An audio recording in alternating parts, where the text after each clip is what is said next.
brought you up out of Egypt. One he set up in Bethel, the other in Dan, and this thing became sin. And the people came to worship the one at Bethel, and went as far as Dan to worship the other. Jeroboam built shrines on high places and appointed priests of all sorts of people, even though they were not Levites.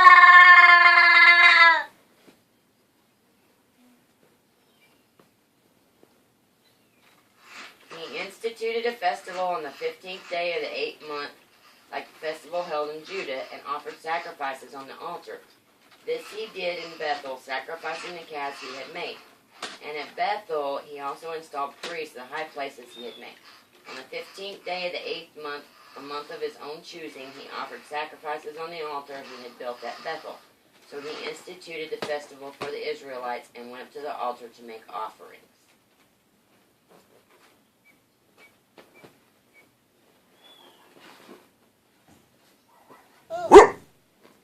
By the word of the Lord, a man of God came from Judah to Bethel as Jeroboam was standing by the altar to make an offering.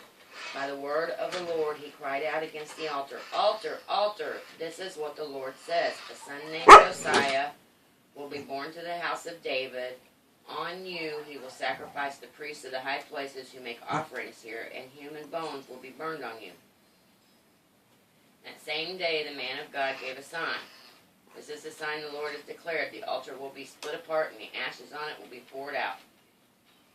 When King Jeroboam heard what the man of God cried out against the altar at Bethel, he stretched out his hand from the altar and said, "Seize him!"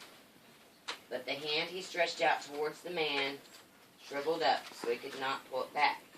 Also the altar was split apart, and its ashes poured out according to the sign given by God